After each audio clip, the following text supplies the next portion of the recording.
ನಮಸ್ಕಾರ ಸ್ನೇಹಿತರೆ, ಮತ್ತೊಮ್ಮೆ ಹೊಂಗೆ ಮರ ಹೂ ಬಿಡೋ ಕಾಲ ಬಂದಿದೆ. ರಸ್ತೆ ಬದಿಗಳಲ್ಲಿ ಚಿಗುರಿ ನಿಂತ ಹೊಂಗೆ ಮರಗಳನ್ನು ನೀವೀಗ ಕಾಣಬಹುದು. ಮರದ ತುಂಬ ಹೂಗಳು, ಮರದ ಬುಡದಲ್ಲಿ ಉದುರಿದ ಹೂಗಳ ರಾಶಿಯನ್ನು ನೀವು ಕಾಣಬಹುದು. ಇಷ್ಟೊಂದು ಹೂಗಳು ರಸ್ತೆಯಲ್ಲಿ ಬಿದ್ದು ಹಾಳಾಗ್ತಾ ಇರೋದನ್ನು ನೋಡಿ ಇವುಗಳಿಂದ ಏನೂ ಉಪಯೋಗ ಇಲ್ವಾ ಅಂತ ನೀವು ಅಂದ್ಕೊಂಡಿರಬಹುದು. ಆದರೆ ಈ ಹೂಗಳಿಂದ ನೀವು ಊಹೆ ಕೂಡ ಮಾಡಲಾಗದಷ್ಟು ಉಪಯೋಗಗಳಿದ್ದಾವೆ ಸ್ನೇಹಿತರೆ. ಅಷ್ಟೇ ಅಲ್ಲ, ಈ ಹೊಂಗೆ ಮರದ ಎಲೆಗಳಿಂದ, ಇದರ ಬೀಜಗಳಿಂದ, ಬೇರಿನಿಂದ ಕೂಡ ಉಪಯೋಗಗಳಿದ್ದಾವೆ. ಇವತ್ತಿನ ವಿಡಿಯೋದಲ್ಲಿ ಇದರ ಉಪಯೋಗಗಳನ್ನು ತಿಳಿಸ್ತೀನಿ, ಹೂಗಳನ್ನು ಏನು ಮಾಡಬೇಕು ಅನ್ನೋದನ್ನು ತಿಳಿಸ್ತೀನಿ, ಇದರ ಎಲೆಗಳಿಂದ ಏನು ಮಾಡಬೇಕು ಅನ್ನೋದನ್ನು ಕೂಡ ತಿಳಿಸ್ಕೊಡ್ತೀನಿ. ಈ ವಿಡಿಯೋವನ್ನು ಎಲ್ಲೂ ಸ್ಕಿಪ್ ಮಾಡದೆ ಕೊನೆವರೆಗೂ ನೋಡಿ.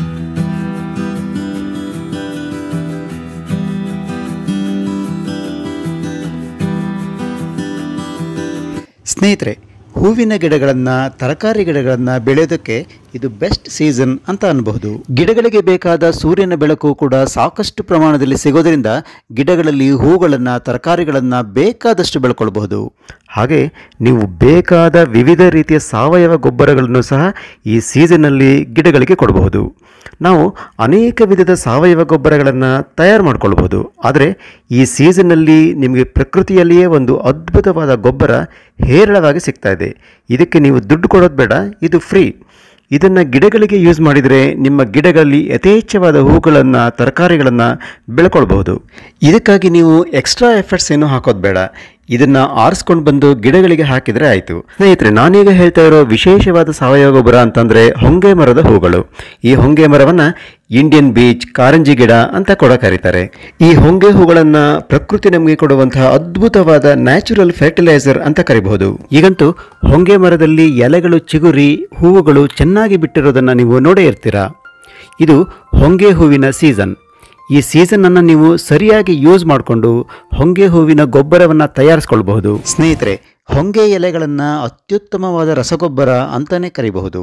ಇದರಲ್ಲಿರುವ ಸಾರಜನಕದ ಪ್ರಮಾಣ ಬೇರೆ ಯಾವುದೇ ಗಿಡಗಳಲ್ಲಿ ಇಲ್ಲ. ಪೊಟ್ಯಾಷಿಯಂ ಹಾಗೂ ಫಾಸ್ಫರಸ್ ಪ್ರಮಾಣ ಕೂಡ ಸಾಕಷ್ಟಿದೆ. ಹೂವು ಕೂಡ ಬಹಳ ಒಳ್ಳೆಯ ಗೊಬ್ಬರ. ಇದನ್ನು ನಾನು ಹೇಗೆ ರಸಗೊಬ್ಬರವಾಗಿ ಕನ್ವರ್ಟ್ ಮಾಡಬೇಕು ಅನ್ನೋದನ್ನು ತಿಳಿಸ್ಕೊಡ್ತೀನಿ. ಅದಕ್ಕೂ ಮೊದಲು ಈ ಹೊಂಗೆ ಗಿಡದ, ಹೊಂಗೆ ಎಲೆಗಳ, ಹೊಂಗೆ ಬೇರಿನ ಉಪಯೋಗಗಳು ಏನೇನು ಒಂದೊಂದಾಗಿ ನೋಡ್ಕೊಂಡು ಹೋಗೋಣ ಬನ್ನಿ. ಮೊದಲಿಗೆ ಹೊಂಗೆ ಎಲೆಗಳಿಂದ ಕಷಾಯ ತಯಾರಿಸಿ ಕುಡಿಯೋದ್ರಿಂದ ಲಿವರ್ನಲ್ಲಿ ಉಂಟಾಗುವಂತಹ ತೊಂದರೆಗಳನ್ನು ದೂರ ಮಾಡ್ಕೊಳ್ಬಹುದು. ಮದ್ಯಪಾನ, ಧೂಮಪಾನ, ಡ್ರಗ್ಸ್ ಮೊದಲಾದ ದುಶ್ಚಟಗಳಿಂದ ಹೊರಬರೋದಿಕ್ಕೆ ಈ ಹೊಂಗೆ ಎಲೆಯ ಕಷಾಯವನ್ನು ಕುಡಿತಾರೆ. ಅಧಿಕ ಉಷ್ಣತೆಯನ್ನು ತಡೆಗಟ್ಟೋದಿಕ್ಕೆ ಈ ಕಷಾಯವನ್ನು ಕುಡಿತಾರೆ. ಈ ಕಷಾಯವನ್ನು ಕುಡಿಯೋದ್ರಿಂದ ಬಾಯಿ ಹುಣ್ಣು, ಉರಿಮೂತ್ರ ಇಂತಹ ಸಮಸ್ಯೆಗಳು ಕೂಡ ಕಡಿಮೆ ಆಗ್ತವೆ. ಹಾಗಾದರೆ ಈ ಹೊಂಗೆ ಎಲೆ ಕಷಾಯವನ್ನು ನಾವು ಹೇಗೆ ಮಾಡೋದು ನೋಡೋಣ ಬನ್ನಿ. ಮೊದಲಿಗೆ ಒಂದು 6 ರಿಂದ 8 ಎಲೆಗಳನ್ನು ಚೆನ್ನಾಗಿ ತೊಳೆದು ಇಟ್ಕೊಳ್ಳಿ. ಸುಮಾರು 200 ml ನೀರನ್ನು ಕುದಿಯೋದಕ್ಕೆ ಇಡಿ. ನೀರು ಕುದಿತಾ ಇರುವಾಗ ಈ ಎಲೆಗಳನ್ನು ಕತ್ತರಿಸಿ ಈ ನೀರಿಗೆ ಹಾಕಿ ಬೆಂಕಿಯನ್ನು ಸಣ್ಣಗೆ ಮಾಡಿ, ಅಂದರೆ ಸಿಮ್ಮಲ್ಲಿ ಇಡಿ. ನಂತರ ಇದರ ಮೇಲೆ ಒಂದು ಲಿಡ್ಡನ್ನು ಮುಚ್ಚಿ ಒಂದು 5 ನಿಮಿಷಗಳ ಕಾಲ ಹಾಗೆ ಬಿಡಿ. 5 ನಿಮಿಷಗಳ ನಂತರ ಇದನ್ನು ತೆಗೆದು ಫಿಲ್ಟರ್ ಮಾಡ್ಕೊಳ್ಳಿ. ಒಂದು ಗ್ಲಾಸಿಗೆ ಫಿಲ್ಟರ್ ಮಾಡಿಕೊಂಡು ಉಗುರು ಬೆಚ್ಚಗಿನ ಈ ಕಷಾಯವನ್ನು ನೀವು ಕುಡಿಬಹುದು. ಸ್ನೇಹಿತರೆ, ಈ ಹೂಗಳ ಸೀಸನ್ ಮುಗಿತಾ ಇದ್ದ ಹಾಗೆ ಇದರಲ್ಲಿ ಕಾಯಿಗಳು ಅಥವಾ ಬೀಜಗಳು ಬಿಡೋದಕ್ಕೆ ಪ್ರಾರಂಭ ಆಗ್ತವೆ. ಇವನ್ನು ನೀವು ಕಲೆಕ್ಟ್ ಮಾಡಿ ಇಟ್ಕೊಳ್ಬಹುದು. ಆಯುರ್ವೇದದಲ್ಲಿ ಈ ಹೊಂಗೆ ಮರದ ಬೀಜಕ್ಕೆ ಒಳ್ಳೆಯ ಡಿಮ್ಯಾಂಡ್ ಇದೆ. ನಿಮಗೆ ಗೊತ್ತಾ, ಈ ಹೊಂಗೆ ಮರದ ಬೀಜದ ಪುಡಿ ಅಮೆಝಾನ್ ಅಂತಹ ಆನ್ಲೈನ್ ಶಾಪ್ನಲ್ಲೂ ಸಿಗುತ್ತೆ. ಆದರೆ ಸ್ವಲ್ಪ ಕಾಸ್ಟ್ಲಿ ಅಂತ ಅನಿಸುತ್ತೆ. ಈ ಹೊಂಗೆ ಬೀಜದ ಕೇಕ್ ಕೂಡ ನಿಮಗೆ ಆನ್ಲೈನಲ್ಲಿ ಸಿಗುತ್ತೆ. ಹೊಂಗೆ ಬೀಜದ ಉಪಯೋಗಗಳು ಸಾಕಷ್ಟಿದ್ದಾವೆ. ಚರ್ಮದ ಸಮಸ್ಯೆಗಳಿಗೆ, ಒಂದು ವೇಳೆ ಪೈಲ್ಸ್ ಆಗಿದ್ದರೆ, ಆರ್ಥ್ರೈಟಿಸ್, ಜಾಯಿಂಟ್ ಪೇನ್, ಅಲ್ಸರ್, ಗಾಯ ವಾಸಿಯಾಗದೇ ಇರುವಂತಹ ಸಮಸ್ಯೆ, ಇವಕ್ಕೆಲ್ಲ ಈ ಹೊಂಗೆ ಮರದ ಅಥವಾ ಹೊಂಗೆ ಬೀಜದ ಪುಡಿ ಉಪಯೋಗಕ್ಕೆ ಬರುತ್ತೆ. ಹೊಂಗೆ ಬೀಜದ ಎಣ್ಣೆ ಕೂಡ ನಿಮಗೆ ಮಾರ್ಕೆಟಲ್ಲೇ ಸಿಗುತ್ತೆ. ಇದರ ಉಪಯೋಗಗಳು ಕೂಡ ಸಾಕಷ್ಟಿದ್ದಾವೆ. ಹೇರ್ ಫಾಲ್ ಕಂಟ್ರೋಲ್ ಇರ್ಬೋದು, ಡ್ಯಾಂಡ್ರಫ್ಗೆ ಸಹ ಈ ಎಣ್ಣೆ ಉಪಯೋಗಕ್ಕೆ ಬರುತ್ತೆ. ಈ ಹೊಂಗೆ ಬೀಜದ ಎಣ್ಣೆಯನ್ನು ಸಾಬೂನು ತಯಾರಿಕೆಯಲ್ಲಿ ಉಪಯೋಗಿಸ್ತಾರೆ. ಅಷ್ಟೇ ಅಲ್ಲ, ಮೇಣದ ಬತ್ತಿ ತಯಾರಿಕೆಯಲ್ಲೂ ಕೂಡ ಉಪಯೋಗಿಸ್ತಾರೆ. ಕೂದಲು ಉದುರ್ತಾ ಇದ್ದರೆ ಹೊಂಗೆ ಹೂಗಳನ್ನು ಅರೆದು ತಲೆಗೆ ಇದನ್ನು ಹಚ್ಕೊಳ್ಬೇಕು. ಇದರಿಂದ ಕೂದಲು ಉದುರೋದು ಕಡಿಮೆ ಆಗುತ್ತೆ. ಮೂಲ ವ್ಯಾಧಿಯಿಂದಾಗಿ ರಕ್ತಸ್ರಾವ ಆಗ್ತಾ ಇದ್ದರೆ ಹೊಂಗೆ ಗಿಡದ ಬೇರನ್ನು ಅರೆದು ಮಜ್ಜಿಗೆಯೊಂದಿಗೆ ಬೆರೆಸಿ ಸೇವಿಸಬೇಕು. ಹೊಂಗೆ ಬೀಜದ ಎಣ್ಣೆ ಸ್ನಾಯು ನೋವಿಗೆ, ಕೀಲು ನೋವಿಗೆ ಬಹಳ ಪರಿಣಾಮಕಾರಿಯಾಗಿ ಕೆಲಸ ಮಾಡುತ್ತೆ. ಆಮೇಲೆ ಚರ್ಮದ ಸಮಸ್ಯೆಗಳಿಗೆ, ದೇಹದಲ್ಲಿ ಗಾಯವಾದಾಗ ಈ ಹೊಂಗೆ ಬೀಜದ ಎಣ್ಣೆಯನ್ನು ಹಚ್ತಾರೆ. ಈ ಹೊಂಗೆ ಮರಗಳು ನಿಮಗೆ ಸಾಮಾನ್ಯವಾಗಿ ಎಲ್ಲ ಕಡೆ ಸಿಗುತ್ತೆ. ನಿಮ್ಮ ಮನೆಯ ಸುತ್ತಮುತ್ತ ಒಮ್ಮೆ ತಿರುಗಾಡ್ಕೊಂಡು ಬನ್ನಿ, ಹೊಂಗೆ ಮರ ನಿಮಗೆ ಕಂಡೇ ಕಾಣುತ್ತೆ. ಈ ಹೊಂಗೆ ಹೂಗಳು ಮರದ ಕೆಳಗೆ ಹೇರಳವಾಗಿ ಬಿದ್ದಿರೋದನ್ನು ಕೂಡ ನೀವೀಗ ಗಮನಿಸಬಹುದು.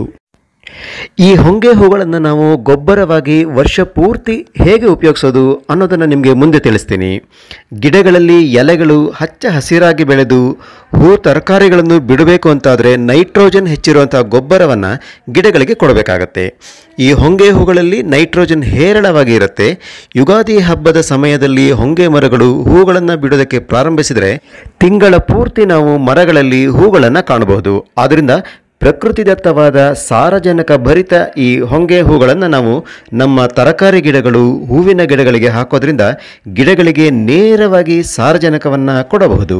ಈ ಹೊಂಗೆ ಹೂಗಳನ್ನು ನೀವು ಗಿಡಗಳಿಗೆ ಅಂತಂದರೆ ಮಣ್ಣಿನ ಮೇಲ್ಭಾಗದಲ್ಲಿ ಹಾಕಬಹುದು. ಈ ಬೇಸಿಗೆಯಲ್ಲಿ ಈ ಹೂಗಳನ್ನು ಮಲ್ಚಿಂಗ್ ರೀತಿಯಲ್ಲಿ ಬಳಸಬಹುದು. ಇದರಿಂದ ಏನಾಗುತ್ತೆ ಅಂದರೆ ಮಣ್ಣಿಗೆ ಸೂರ್ಯನ ಬಿಸಿಲು ನೇರವಾಗಿ ತಾಗೋದಿಲ್ಲ, ಇದರಿಂದ ಉಷ್ಣಾಂಶ ಹೆಚ್ಚಾಗೋದಿಲ್ಲ, ಮಣ್ಣಿನ ಮೇಲ್ಭಾಗ ಒಣಗೋದಿಲ್ಲ. 1 ತಿಂಗಳಲ್ಲಿ ಈ ಹೂಗಳು ಡಿಕಂಪೋಸ್ ಆಗ್ತವೆ. ಅಲ್ಲದೆ ಈ ಹೂಗಳಲ್ಲಿ ಮೆಡಿಸಿನಲ್ ವ್ಯಾಲ್ಯೂ ಕೂಡ ಇದೆ. ಅಂದರೆ ಈ ಹೂಗಳನ್ನು ನಾವು ಗಿಡಗಳಿಗೆ ಹಾಕೋದ್ರಿಂದ ಗಿಡಗಳಿಗೆ ಬರುವಂತಹ ಕೀಟಗಳ ಬಾಧೆಯನ್ನು ಕೂಡ ತಪ್ಪಿಸ್ಬೋದು. ಅಂತಂದರೆ ಈ ಹೂಗಳನ್ನು ಹಾಕೋದ್ರಿಂದ ಮೀಲಿ ಬಗ್ಸ್, ಅಫಿಡ್ಸ್ ಇಂಥ ಕೀಟಗಳು ಗಿಡಗಳಿಗೆ ಬರೋದಿಲ್ಲ.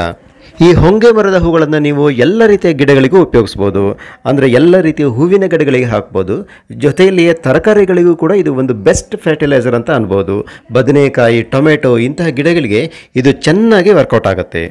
ಅಷ್ಟೇ ಅಲ್ಲ, ಆರ್ನಮೆಂಟಲ್ ಗಿಡಗಳಿಗೂ ಕೂಡ ಈ ಹೂಗಳನ್ನು ನಾವು ಗೊಬ್ಬರವಾಗಿ ಉಪಯೋಗಿಸಬಹುದು. ಈ ಸೀಸನಲ್ಲಿ ನೀವೇನು ಮಾಡಬೇಕು ಅಂತಂದರೆ ಈ ಹೊಂಗೆ ಹೂಗಳನ್ನು ಶೇಖರಿಸಿ ಇಟ್ಕೊಳ್ಬೇಕು. ಇದರಿಂದ ವರ್ಷ ಪೂರ್ತಿ ನೀವು ಗೊಬ್ಬರವನ್ನು ತಯಾರಿಸಿ ಗಿಡಗಳಿಗೆ ಹಾಕಬಹುದು. ನಮಗೆ ಈ ಸೀಸನ್ನಲ್ಲಿ ಒಂದೇ ಬಾರಿಗೆ ಸಿಗುವಂತಹ ಅಷ್ಟು ಹೂಗಳನ್ನು ಯೂಸ್ ಮಾಡ್ಕೊಳ್ಳಿಕ್ಕೆ ಆಗೋದಿಲ್ಲ. ಆದ್ದರಿಂದ ನೀವು ಏನು ಮಾಡಬೇಕು ಅಂತಂದರೆ ನಿಮಗೆ ಸಿಗುವಂತಹ ಎಲ್ಲ ಹೂಗಳನ್ನು ಶೇಖರಿಸಿ ಇಟ್ಕೊಳ್ಳಿ. ಈ ಹೂಗಳನ್ನು ಬಿಸಿಲಲ್ಲಿ ಒಣಗಿಸಿ. ಹೇಗಿದ್ದರೂ ಈಗ ಬಿಸಿಲು ತುಂಬಾ ಇರೋದ್ರಿಂದ ನೀವು ಇದನ್ನು ಚೆನ್ನಾಗಿ ಒಣಗಿಸಿ ಇಟ್ಕೊಳ್ಬೋದು.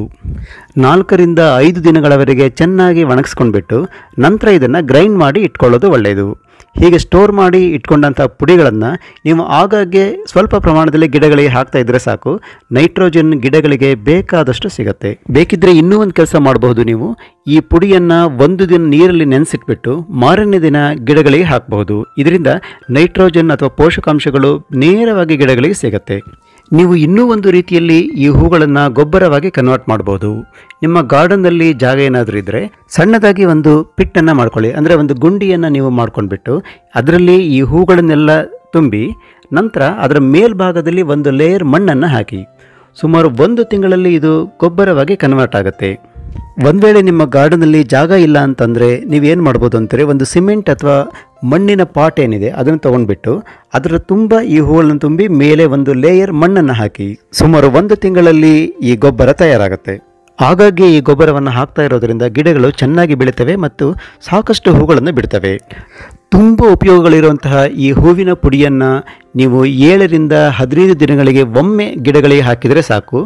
ಗಿಡಗಳಿಗೆ ನೈಟ್ರೋಜನ್ ಸಾಕಷ್ಟು ಪ್ರಮಾಣದಲ್ಲಿ ಸಿಕ್ಕು ಗಿಡಗಳು ಚೆನ್ನಾಗಿ ಆರೋಗ್ಯವಾಗಿ ಬೆಳೆಯೋದರಲ್ಲಿ ಅನುಮಾನನೇ ಬೇಡ.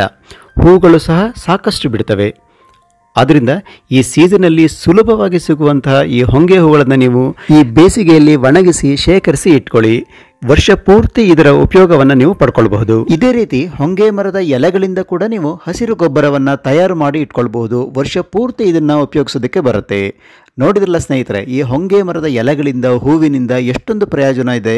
ನಮ್ಮ ದೇಹಕ್ಕೆ ಇರ್ಬೋದು ಅಥವಾ ಗಿಡಗಳಿಗೆ ಇರ್ಬೋದು. ಇಷ್ಟೊಂದು ಉಪಯೋಗ ಇರುವಂತಹ ಈ ಹೊಂಗೆ ಮರದ ಹೂವು ಅಥವಾ ಎಲೆಗಳನ್ನು ನೀವು ಉಪಯೋಗಿಸ್ತಾ ಬನ್ನಿ. ನಿಮಗೆ ಇದರ ಬದಲಾವಣೆ ಗೊತ್ತಾಗುತ್ತೆ. ಈ ವಿಡಿಯೋ ನಿಮಗೆ ಹೇಗೆ ಅನ್ನಿಸ್ತು? ಇಷ್ಟ ಆದಲ್ಲಿ ಒಂದು ಲೈಕ್ ಕೊಡಿ, ಕಾಮೆಂಟ್ ಮಾಡಿ ಹಾಗೂ ಈ ವಿಡಿಯೋವನ್ನು ಶೇರ್ ಮಾಡಿ. ಜೊತೆಗೆ ಜ್ಞಾನ ವಿಜ್ಞಾನ ಚಾನಲ್ಗೆ ಸಬ್ಸ್ಕ್ರೈಬ್ ಆಗಿ ಪಕ್ಕದಲ್ಲಿರುವ ಬೆಲ್ ಐಕಾನನ್ನು ಪ್ರೆಸ್ ಮಾಡಿ. ಇದರಿಂದ ನಾನು ರಿಲೀಸ್ ಮಾಡುವಂತಹ ಎಲ್ಲ ವಿಡಿಯೋಗಳ ನೋಟಿಫಿಕೇಷನ್ ನಿಮಗೆ ಸಿಗುತ್ತೆ. ಹೊಸದೊಂದು ವಿಡಿಯೋದೊಂದಿಗೆ ಮತ್ತೆ ಸಿಗ್ತೀನಿ. ಅಲ್ಲಿವರೆಗೂ ಬೈ ಬಾಯ್.